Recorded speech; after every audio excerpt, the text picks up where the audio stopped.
If thou goest out to battle against thine enemies, and thou seest a multitude of knights and of chariots, and a greater multitude of the adversary's host than thou hast, thou shalt not dread them, for thy Lord God is with thee, that led thee out of the land of Egypt.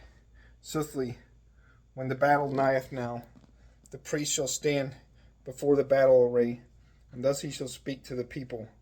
Thou, Israel, hear today, ye have battle against your enemies. Your heart dread not, be ye not afeared, do not ye give stead, dread ye not them. For your Lord God is in the midst of you, and he shall fight for you against your adversaries, that he deliver you from peril. But the leaders shall cry by all the companies, while the host hath hallowed not it. While the host shall hear, who is the man that hath builded a new house, and hath hallowed it? Go he, and turn again into his house, lest peradventure he die in battle, and another man hallow it. Who is the man that planted a vinery, and hath not yet made it to be common, and of which it is needful to all men to eat? Go he, and turn again into his house, lest peradventure he die in battle, and another man be set in his office. Who is the man that hath espoused a wife, and hath not taken her by fleshly knowing? Go he, and turn again into his house, lest peradventure he die in battle, and another man take her. When these things be said, the leader of the host shall add to other things, and they shall speak to the people, and say, Who is a fearful man, and of dreadful heart? Go he, and turn again into his house, lest he make his brethren's heart to dread, as he is aghast by dread. And when the dukes of the host be still, and have made end of speaking, each chieftain of thy host shall make ready his companies to battle. If any time thou shalt go to a city to overcome it, first thou shalt proffer peace to it. If the city receiveth thy peace, and openeth to thee the gates, all the people that is therein shall be saved, and it shall serve thee under tribute.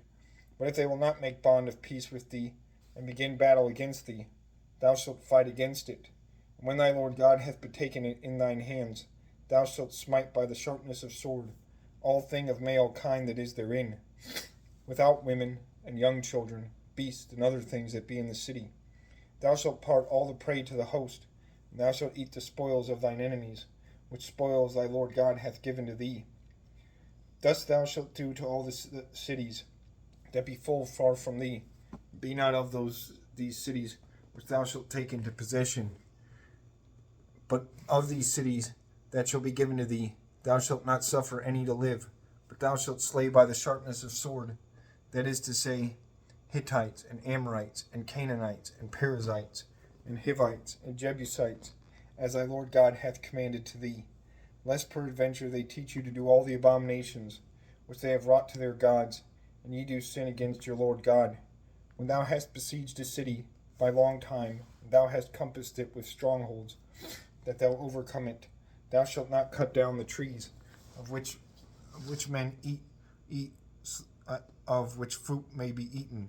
Neither thou shalt waste the country about with axes, for it is a tree, and not a man. Neither it may increase number of fighters against thee. And if any of them be not apple trees, but be wild, and able into other uses, cut them down, and make of them engines, till thou take the city that fighteth against thee.